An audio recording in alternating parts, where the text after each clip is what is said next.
Yo, what's up everybody? It's time for an artifact card analysis. Now, I'm gonna be doing these in the future, hopefully, once they release more cards and all of that stuff, new sets and shit. But, seeing as I have never played the game, and I have only watched videos on the game of other people playing the game, I feel like I am truly an expert on the subject matter, and you can trust me in anything I say in terms of my analysis of the game. So, we're now going to take a look at all of the cards that currently exist. There are a lot of them. Holy shit! I don't want this taking 3 days. All right, so there's a lot of them. This also has all of the leaks in them. So we're just gonna kind of go through with all of this and only talk about the stuff that I think is like really noteworthy. The goal here isn't to make like super accurate predictions about what are going to be the good cards and what aren't going to be the good cards. The goal is just to kind of take a look at the general style and feel that you can expect from the different colors, from the different, different kind of like archetypes in the game. Which cards are you can kind of expect to see as something that maybe defines an archetype, and what sounds like fun. So let's go. Anyway. Let's start here. And one for me. Choose a hero. Put a base copy of a random item equipped by that hero into your hand. I think this card is actually super mega god tier. So I'm gonna start that out. Right like that right away. So something that you need to keep in mind is that items have no cost to playing. You can't just play them, right? And a lot of items are like, so some items can be super expensive, right? Some items can cost 25 gold, which takes like 3-4 turns to ramp up, right? And then what you do is you get yourself 25 gold, you play it on a dude, right? Now that dude has that item, but from what I've seen in videos so far, it's actually pretty common for a hero to just have one item, right? Like sometimes you stack more than one on a one hero, given the opportunity you will. But it's also totally reasonable to just put only one item on a hero. So, there's a card like Horn of the Alpha, which just summons a bunch of giant monsters. You equip that on a hero, and then you copy it for 4 mana. Now, this is very much a late game play, but here's the thing. This card is good, in my opinion, not just because of the late game play, but if you're playing against a more aggressive deck, you can actually buy yourself something cheaper from the shop, copy it, and then just play it as well, right? Like, it's something that has incredible late game potential, and if you're playing against more controlling decks, you can just hold it and wait until you're ready to use it for a big play, or against more aggressive decks, you can go, get yourself something cheap, use it immediately, copy it, use it immediately again, and then have 2 items that are very powerful like that. Now, something that is important to keep in mind is that heroes can only have 1 item of one kind equipped. So they have, if we take a look at Abaddon right here, it doesn't actually show it on here. Anyway, it doesn't really matter. They have 3 item slots, and unless you cannot equip 2 items in one kind. So this gives you an item that you have already equipped, meaning you have to equip it on another hero, right? So it's not a completely free coming back into the game card, because you cannot just kind of like keep stacking effects on the same hero. But it is definitely a card that I think is very powerful. Seems to me like something that we'll probably see a lot of. I mean, like, it's just what makes this card good, and this is something that's like true for all card games ever made, is utility, right? So card games have like some basic rules, like what makes a card good. The first thing is just raw power, right? There's some cards that are just really powerful, like Flame Imp and Hearthstone. So 1 mana, 3/2. That's just a lot of power. Yes, it comes with a downside, but that downside doesn't really matter, right? It's not really that big of a deal. So just having a 1 mana, 3/2 is really strong. And if you have a 2 mana, 3/4, like Totem Golem and Hearthstone, yet again, that's just really good. That's just a big body. So sometimes it's enough for a card to just have really good stats and it will be played. But oftentimes that isn't quite enough, and you need something else to go along with it. So it can also fill a very specific niche. That's another thing that makes a card good. Or it can be very good in terms of utility, right? So a card that fills a very specific niche, something like Youthful Brewmasters in Quest Rogue and Hearthstone. I'm going to be pulling some Hearthstone comparisons here, but, anyway. But like Youthful Brewmaster is very good in that specific card deck and enables that specific deck, but you don't really play it outside of that. Like you wouldn't ever see it outside of that. Sometimes, but it's really, really a very rare thing. Can't you use it on enemy hero as well? Actually, you're right. I didn't even think about that. You're totally right. You can actually use it on enemy heroes as well. Man, that makes this even better, right? Like, and that's what I'm talking about. The last thing that makes cards really good is utility. Something that can be used in many different situations and will always bring you a good effect, right? So this is the kind of card where if equipment cards would cost mana to play, I would say this card is trash, right? Because you're spending 4 mana to spend more mana. That doesn't make sense, but equipment cards don't cost mana to play. So you get yourself an equipment, you can even steal it from the enemy, which makes it like even better, even more utility, and then you just play it again for free, right? Super good card. I think we'll see a lot of this. Yes, we got Abaddon, borrow time. Fully heal Abaddon, give damage immunity this round. It's a 4 mana, 4 attack, 9 health, green minion. Stats wise, not very good. The active ability, does it say what the cooldown is? It doesn't say what the cooldown is, so I assume this is one of the leaked cards. Yeah. I mean, without knowing the cooldown, we can't really tell how good this card will be. But yeah. It's got a premier card, the Apotheosis Shield. Purge enemy effects from a unit. Give that unit +2 armor and +2 retaliate this round. This seems very good.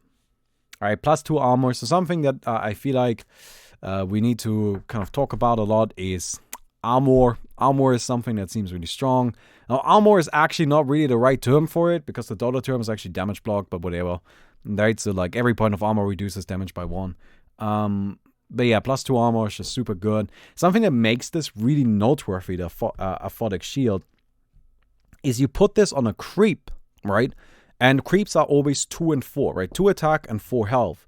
And you have it fight another creep. Your creep actually kills the enemy creep without taking damage, because now you do 4 damage, you've got 2 armor, right? So enemy team, the creep can't damage yours. And just getting like a free kill on a creep like that can actually be really nice while completely preventing all damage to yours. So you can kind of use it to snowball like that. And I think this will be in any way like a game-defining card. And it's, I don't know, Abaddon doesn't seem like super good, but I don't know. Act of Defiance. Modify allied creeps with +2 attack and +1 armor. It's very much a win more type of card. And now it is also something that I feel like can just be used to snowball a lane completely out of control. We'll see how many like summons and creeps and all of that stuff green has to be able to make that work. Then we've got All-Seeing One's favorite. This is Omni Night. Look at this. Look at this bad boy. 5 attack, 12 health. Purification, heal a unit for free. Damn. That is a big buff boy. Holy shit, man. That's just high stats. The ability, every 2 turns, you can heal a unit for free health.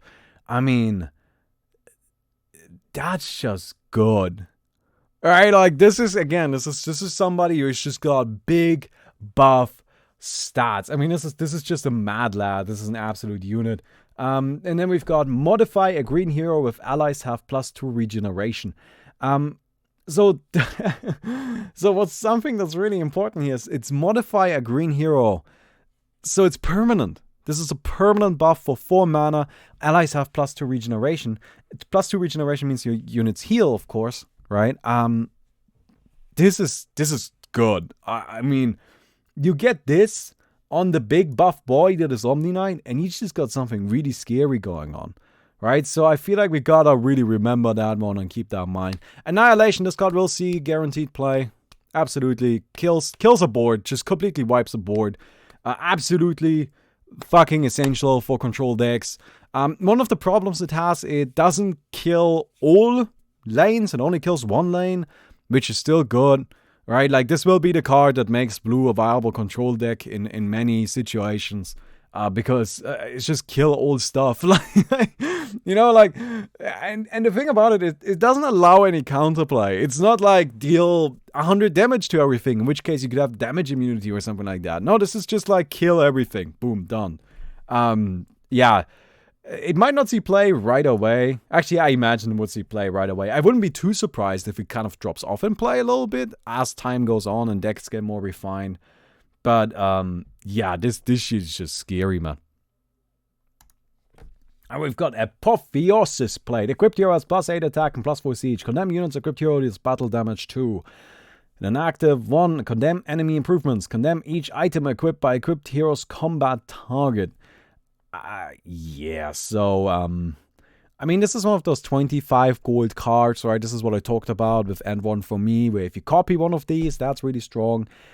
No, I'm gonna go ahead and make the first really controversial, like, statement in this video.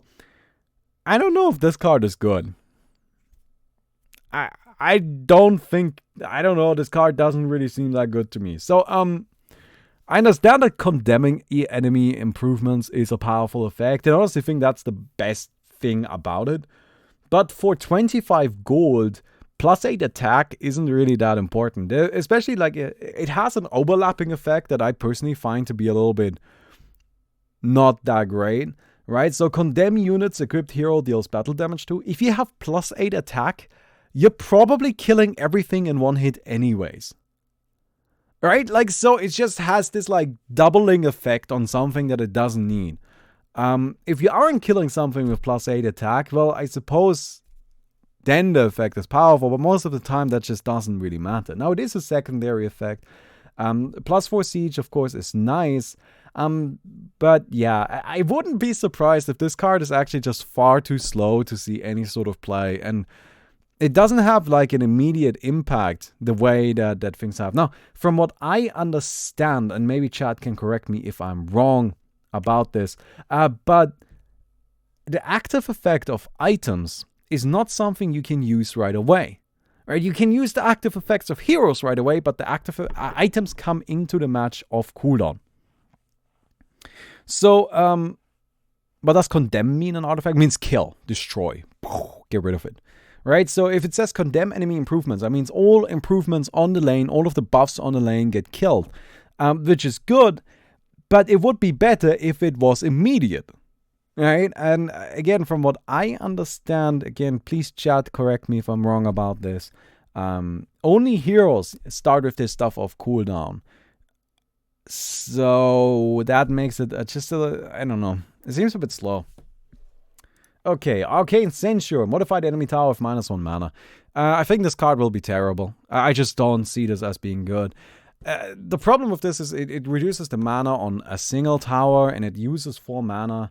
Black, from what I've seen, is more about, like, pressuring. You know, you want to apply pressure, you want to kill stuff.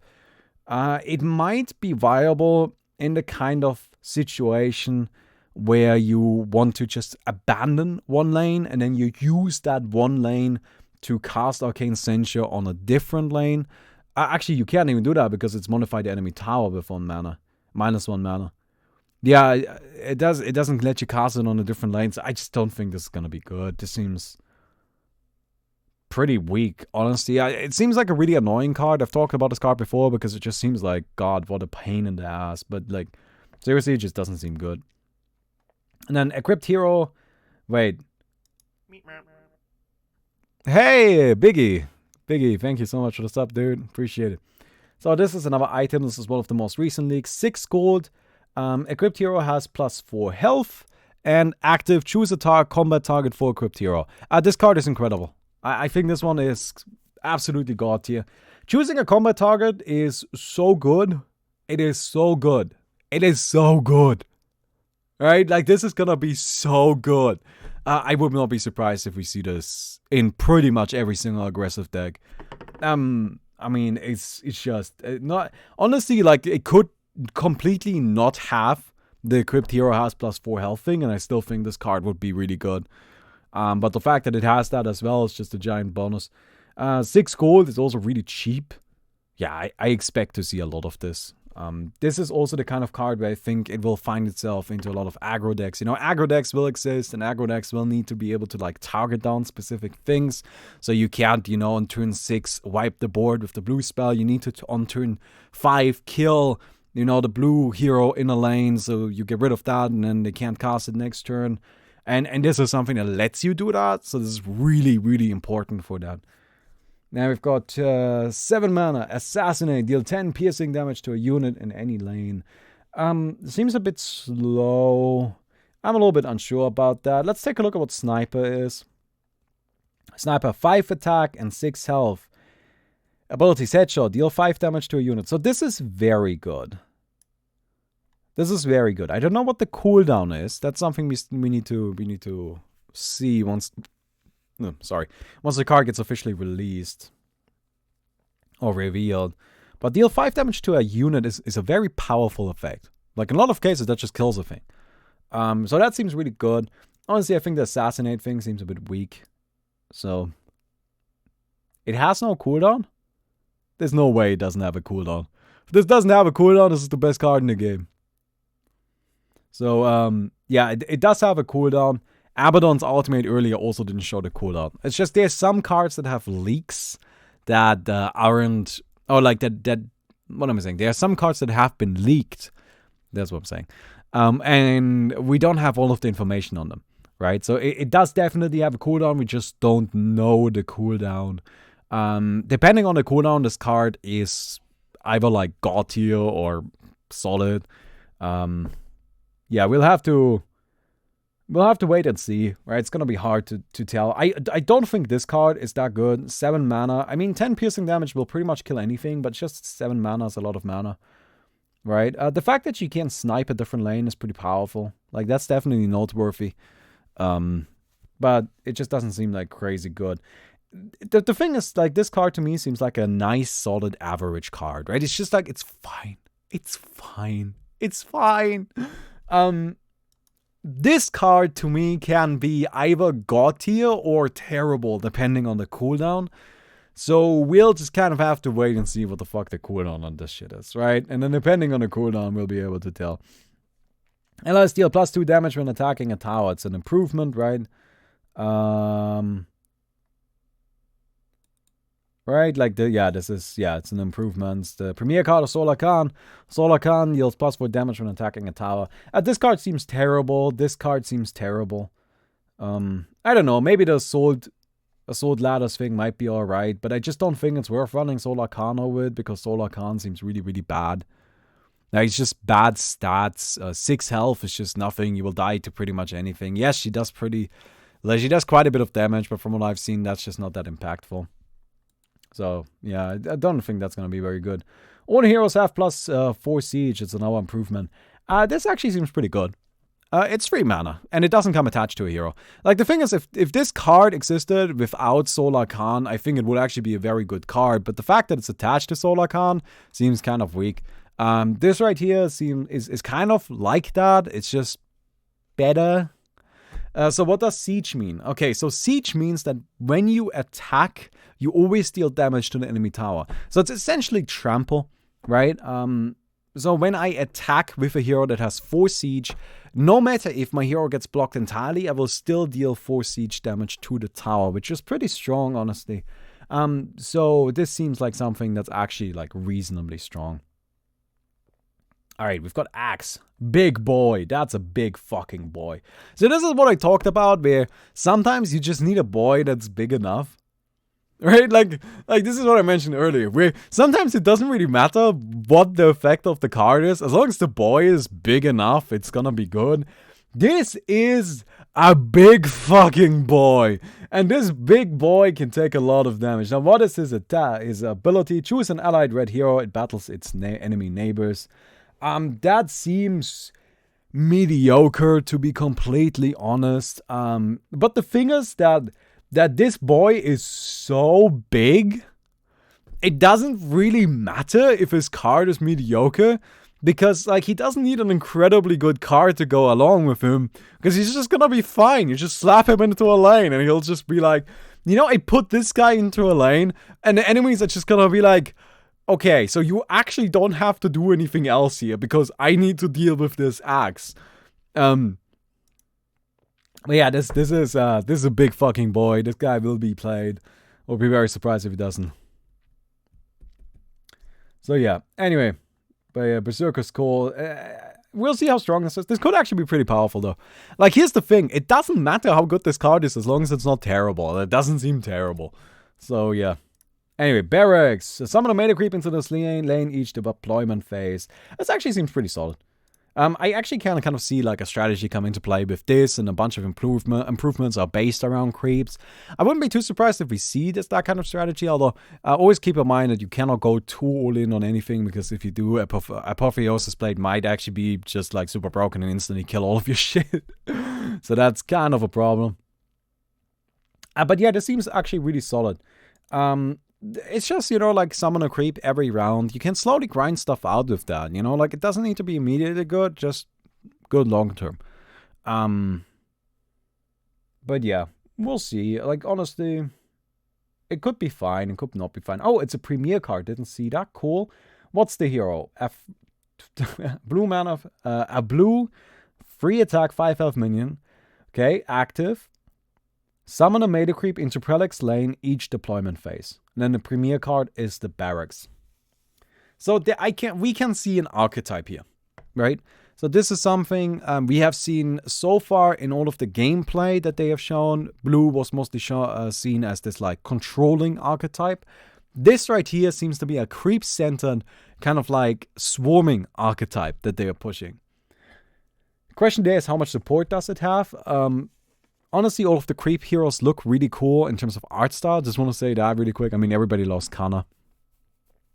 This ability can be very powerful. Again, it's a matter of cooldown. We don't know the cooldown. If we knew the cooldown, then we would know how it works exactly, how good it is exactly. Free attack, 5 health is pathetic, right? I mean, like, again, this is Axe. This is Prelix. Axe. Prelix. So, oh, it seems passive. Oh yeah, this is a passive, you're totally right. You don't have to, this is summons a melee creep into Prelix lane each deployment phase. So actually, sorry, that's totally my bad. This just works every round. That's just stupid for me. No, you're absolutely right. But yeah, summons a creep every round. But yeah, the thing is, this is what I'm saying. Alright, like, this effect needs to be really powerful and needs to have a lot of support, because else you just play this boy, and then this boy kills you. And that's just it. Right? It doesn't need anything else. You just need a big enough boy. And Axe is a really fucking big boy. So anyway. This is going to be an interesting archetype. I wonder if they add enough support into the game for it. 1 mana, choose a unit, choose a combat target for it. Blue. If this was red, it would be God tier. It isn't. Maybe in a blue-red support deck, you know, where you like use red as your primary thing and then blue as backup. On that note, actually, like this whole like creep swarming ability, this might actually be meant for like mixed decks, you know, like a blue-green kind of deck. Maybe blue-black, you know, with all of the improvements that give all of your stuff your bonuses. That could actually be pretty powerful. But yeah, like blue, yeah, imagine you have Axe and the Barracks. That seems pretty strong. Keep in mind that you're gonna have to have different colors in your deck, right? With only 4 colors, it's pretty much always gonna be good to like play at least a dual color deck. But yeah, this card is something where you're not gonna want to play this in mono blue. Premier card of Jumui the Wise. I always need to check for the premier card first. Premier card, yes, Jumui the Wise. Oh, this card is really good.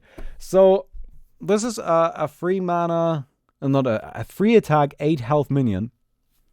Blue. Wisdom of the Elders, draw a card. So this is where we get into some more specialized stuff. Okay. I know I keep bringing up the big boy, but this big boy is just an important part of the game in my opinion. Right? You need to have a way to deal with a big boy like this. If you don't have a way to deal with the big boy, shit, it's gonna be hard. Now here is the important thing. Big boy does 7 damage. Guy has 8 HP. So the fact that he's got 8 HP is actually really important, I think. Because you don't just instantly die to the big boy. So you can actually survive a round. So that's good. 8 HP is all around actually a pretty solid number. Right? Like, if you compare that to the creep. Or, you know, like just in general, like 8 HP is actually kind of fine. The ability to draw a card is so good. but 4 rounds cooldown is maybe a bit harsh. I wouldn't be too surprised if this card sees play. So, as I've mentioned, I think this is actually a really good card. I'm just not sure it works in blue that well. But if you think about, you know, the kind of cards, the kind of decks that want a lot of card draw, which is probably going to be like more red and green. Like, they are probably the ones that are lacking in card. Actually, not green so much. Probably black as well. Honestly, everything except for blue. They wanna have some straw pool. And did I just say straw pool? They want to have some drawing. Somebody posted straw pool into chat and it threw me off. They want to have some sort of drawing, right? And that guy might just work fine for that. You know, you put him into your deck, you get access to battlefield control, which is nice. You get a little bit of additional card draw, and he's sticky enough to not die instantly. And maybe that's really all you need. So this card could actually be kind of reasonably good. Anyway. Beastmaster. Call of the Wild. Summon a loyal beast. And a loyal beast is a creep. And do we know what it is? No. No. We don't know what it is. Okay. A 5 attack. 12 health minion. That seems really solid. A lot of HP. Can take a lot of damage. Primal Roars, the card. Stun a unit blocking an allied red hero this round. Move that unit's allied neighbors to random other lanes. So I actually think the secondary effect is probably better than the primary effect even. 7 mana is harsh though, especially for red. I don't know, this card doesn't seem like super good. What are you doing here, guys?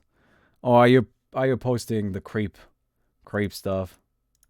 What's the straw poll? Canna, Prelix, I mean, duh. Come on, dude. Everybody lost Canna. Yeah, everybody lost the creeps.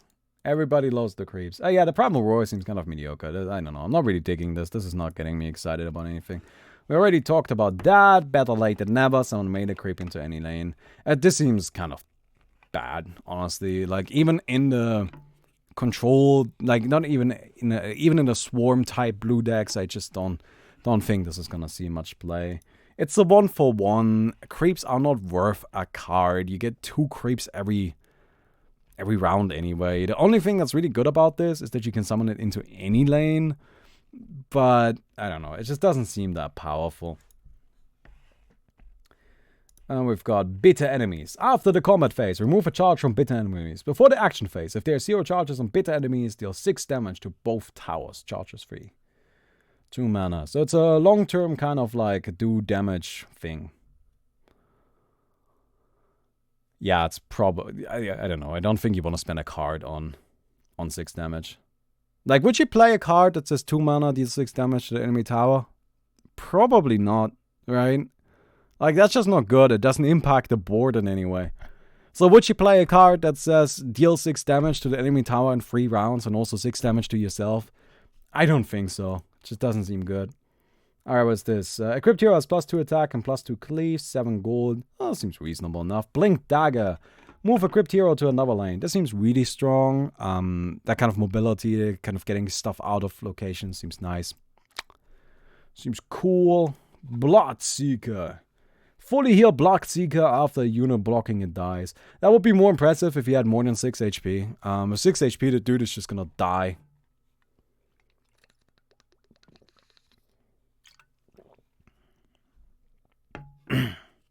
Right? Like, it's like, okay, cool. I guess you killed a creep and you healed up afterwards. Oh, you're facing the big fucking boy. It's just like, you know, again, I know I keep going back to this, but the thing is, you gotta be able to fight this. If you cannot fight this, you're not good. You're just not good. What happens if I put Bloodseeker against the big boy? Nothing. Now, what is his... Do we know his special card? We do not know his premier card. So it's hard for us to tell exactly if this guy is going to be good or not. But his stats are terrible, so his premier card better be good. Book of the Dead. Summon a zombie for each charge on Book of the Dead and remove all charges. Book of the Dead card text. The Crypt Hero has +4 health. Add a charge to Book of the Dead after an allied melee creep dies. 10 gold. Slow. Hella slow. It's probably for the swarming decks. Right? Nobody's building a big boy deck. I don't need to build a big boy deck. Again, this is really, really, really important. This is something you need to understand about card games in general. If I can't win by just slapping this guy down. Wait, where is he? He's up there. Right? If I can't just take him and just slap him down and then you lose, you have a bad deck. Your deck is just not good and you're not gonna be able to compete. You need to be able to fight the big boy. If you cannot fight the big boy, then you lose. It's that simple. Now, the thing about Artifact, and that's something that makes it a little bit different from most games, is that there's no mana cost associated with the big boy. You can't just play him, right? So it's especially important that you can fight him. So you need to bring something to the table if your stats don't match up to this. Alright? Like, that's just a thing. Because you might say, well, but, you know, like, not everybody will want to play red. Yes, if red is so good that nothing can fight it, people will only play red. In that case, we have a bad game, but people will only play red. Now, I'm not saying that that's what's going to happen, because I don't believe so, but that's one of the big criteria for me to judging whether or not a card is good. Can I deal with that? Because if I cannot deal with this, what's your plan if this gets played? Right, you need to have a plan for this. You need to have a plan for this. This is the simplest thing in the game. This will get played. So what's your plan for it? Oh, it is not. Yeah, there we go. Okay. This seems good in the deck that like spawns a bunch of creeps. That seems kind of neat. So I think you are downplaying the insanity that is Blink Dagger. They actually let heroes use it as a weapon with +2 attack. Yeah, they let people do that. Nobody has ever done that in the history of Dota. Artifact. Yeah, I mean, yeah, that's kind of insane. That's true. I think Blink Dagger is actually a really good card. Like, even if it didn't have that. So, Bounty Hunter, Ginana reactive ability. Before the action phase, there's a 50% chance to give Bounty Hunter +4 attack this round. Yeah, that doesn't seem that good. We don't know the premier card. The stats are solid. So 7/7 is not mega terrible, but yet again, dies to this. Right? So it's just I don't quite see it. +4 attack is nice, but here's the thing, right? Like, this guy matched up against this guy still loses, even if he gets his 50%. So you gotta make sure that you got something that makes up for that. Now he's got Track. I'm hoping Track will be good. I wouldn't be too surprised if Track is good. Track is something that seems like it would be good. So yeah. All right. By the way, quick prediction on what Track is. Track is probably gonna be target enemy hero. If that hero dies this round, gain bonus gold. Right? I mean, that's what's Track gonna be. It's super straightforward. It makes a lot of sense. That's what Track should be. All right, Bristleback. This is another big boy, right? So 8/12. Modify Bristleback with +2 armor after hero blocking it dies. So this guy gets buffer the more you fight, right? Like, he needs to kill one hero, and he's actually a bigger boy at that point. You know how this guy is big? This guy kills one dude and he's even bigger. And then he kills the second one, now he's even bigger. The fact that he grows on his own is actually insane. Now, starting out, this guy is actually weaker than Axe, right? Because keep in mind, 2 armor is actually super strong. Like, this is very powerful. This guy is weaker than Axe starting out, but that's why he's got the growth. Right? So, another big boy. Not saying he's overpowered, just saying other cards will need to be able to deal with this. Because if you can't deal with it, what I'm going to do is I'm going to put Axe and Bristleback into my deck, play both of them turn 1, and you're going to concede. And we don't want that, do we? So, Vicious Nasal Goo, modify unit with -2 armor. What's really important to keep in mind about these cards with Bristleback right here is the word modify. So, modify means permanent, right? Modify me with a beta key, not give me a beta key. No, but if it says modified, means that they will be permanently They will receive these buffs permanently. And that's really important. So getting 2 armor permanently on Bristleback is, of course, insane. Minus 2 armor permanently on an enemy is pretty solid, right? Like, it makes it so that creeps actually become significant damage. And if you think about, like, for example, this Venomancer right here, who has at 2/6, right? You know, you modify him with minus 2 armor twice, and he actually loses to creeps. Like, think about that for a second. I'm not sure. This might be a little bit too slow of a card. So I actually think Axe's card is a little bit better, but Bristleback's body is probably better. Again, I'm not saying these cards are good. I'm just saying you need to be able to deal with these. Right? These cards, I should probably make this clear. Axe and Bristleback could actually be terrible cards because enough stuff exists to deal with them. It's just that if a card can't deal with them, they're probably not good. Okay, what do we have? Wait, I should click like this. Broadsword, a Crypt Hero has +4 attack. It's fine. Bronze Legionnaire, 4 attack, 2 armor, 2 health, 2 mana. This card is good. I mean, this shit beats some heroes. If you can modify this guy with additional health somehow, I know green has a bunch of cards. If you modify this guy with some more health, I think he'll actually be like mega good. Awesome thing about this dude is he just kills regular lane creeps. Just kills them, doesn't take damage. Pretty much exactly what he's made for, so nice. How do premier cards work? Are they cards you get when you play the hero? Yes, if you put a hero into your deck, you automatically put the premier card into your deck. But yeah, this one seems pretty solid. I don't know, like middle of the line, I would say. It's gonna come down to how well it works out. Pretty much a hard counter to like the creep-based deck, because it just kills all of the creeps. The problem with this is actually kind of a little bit mana inefficiency. Like, I personally think this card would be better if it cost 3 mana and had like 1 more HP. It would actually be a better card. Anyway, buying time. Give 2 random cards in an opponent's hand +2 lock. I don't know what lock means. And I don't think that keyword has been defined yet. So can't really say anything about this. Saint Hunter, 4 attack and 8 health. Seems mediocre. I don't know. I don't know about this one. Centaur Warrunner. Centaur Warrunner has +2 retaliate. Retaliate, I believe, means that when you get hit, you hit back for 2 more damage. Probably locks the card out of play for 2 rounds, maybe. Cards lose lock each turn, but cannot be played while they have lock. Oh, okay. Well, then let's take another look at this. Give 2 random cards in your opponent's hand +2 lock. I don't expect this to be good. So the implication of this card is you want to use it.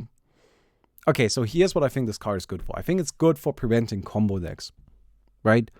It will be useless against aggro because aggro will have ways, like things to play anyway, right? Like if with an aggro deck, your opponent plays this on turn 1, you don't have anything else to play in your hand, you have a bad aggro deck. So I don't think this card will be very good. It could be used as a counter to combo decks. So if there's a lot of combo running around, it could be used as like a counterplay to that. It might actually be something that is more used in aggro decks. So I have mentioned like a red-blue kind of deck earlier where you put in the big boys and then just a few blue boys to add in some support. So maybe as a support for the big boys to kind of protect them. But I don't know, the big boys don't need that much protection. It just doesn't seem that good, honestly. Alright, Centaur Warrunner. Look at this big boy, man. Look at him. He doesn't do that much damage, so that's a problem. 4 attack, 14 HP. Centaur Warrunner has +2 retaliate. I don't think he's anywhere near as good as Axe or Bristleback, but let's see the card. Give a red hero +8 attack and -8 armor this round. 1 mana. No. No, I don't think this card is very good. So, something about Artifact. Very important to keep in mind is you want to have heroes and lanes, right? If your heroes die, they take a round to respawn. And if you don't have a hero in a lane, you cannot kill things. Wait, what am I saying? You cannot cast things. There we go. You cannot cast any spells, right? So I can only cast a red spell in a lane where I actually have a red hero. This will effectively kill my own hero most of the time. The fact that it costs 1 mana isn't really that important because you start out with 3 mana, so 1 mana isn't that valuable. And losing your hero, especially for red, who will want to snowball the heroes, yeah. Would it not be powerful to use on an enemy hero, give them -8 armor to kill them? That could be something you do, but that requires them to play red. Right? Like, you can't... If this said give a hero +8 attack and -8 armor this round, I think this card would be incredible. Because you cast it on an enemy hero that's fighting a creep and they will probably die. So that's really strong. But because it specifically says give a red hero +8 attack and -8 armor, makes it super situational. What if your opponent doesn't play a red deck? Now you just don't have a good card. You just got a really bad card. That doesn't seem very powerful, especially considering that the Centaur Warrunner itself, would you rather play this guy or Bristleback? Bristleback is 8 and 12. Right? Like, compare these two. You would rather play the Centaur, not the Centaur, the Bristleback, I think, in pretty much every scenario. So yeah, I don't like him very much. The +2 Retaliate isn't even that useful against creeps. Like, I don't know, if he had 2 attacks and like 25 HP or something like that, and then he had the +2 Retaliate, so he can just slaughter creeps left and right, that might be good. But as is, I just don't see it. Chain Frost. It's the premier card of Lich. Let's take a look at Lich first. So, condemn another... Wait, it's a black 5/9. Dude, condemn another ally and draw a card. If that ally has 6 or more attack, draw an extra card. Yes, I think this card is solid.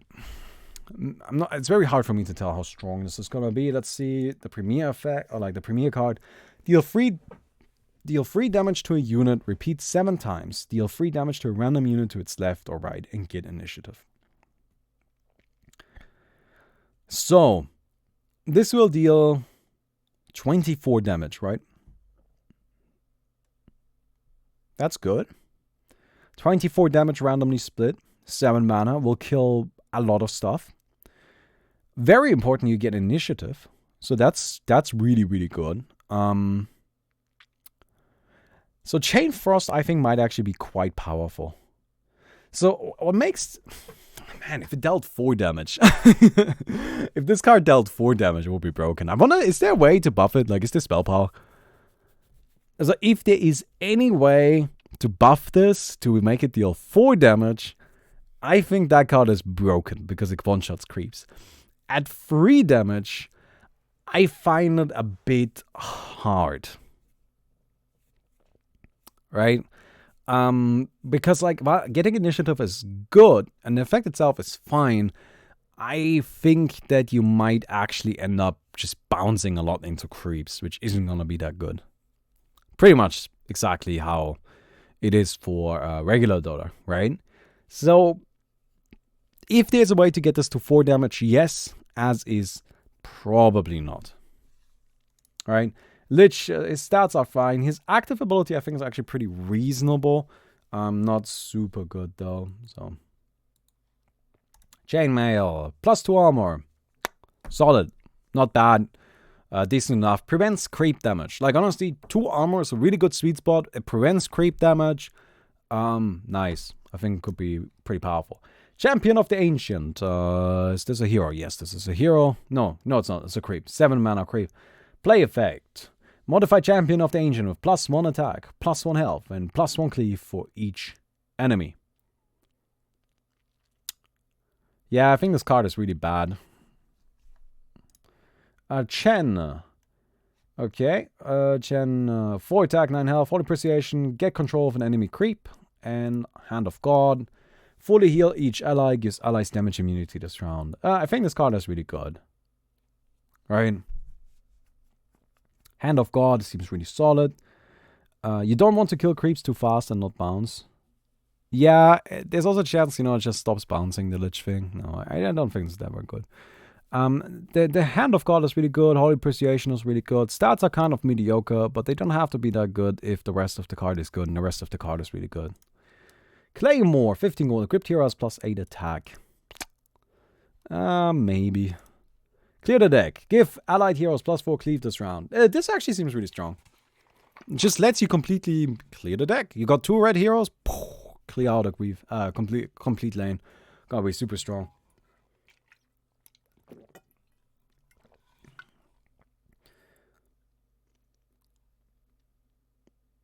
Actually, I'm taking that bad. I'm not sure about this. It could be good. It comes down to how it plays out. Oh, next cards. Yeah, I've got a shit ton to go, boys. Holy shit, we're 45 minutes into this already. You know what? I'm gonna cut it here. We're gonna cut this video right here. And we're gonna keep going next time, because this is gonna take forever otherwise. Don't wanna upload 3 hours of this. So I hope you guys enjoyed it, and I'll see you guys tomorrow.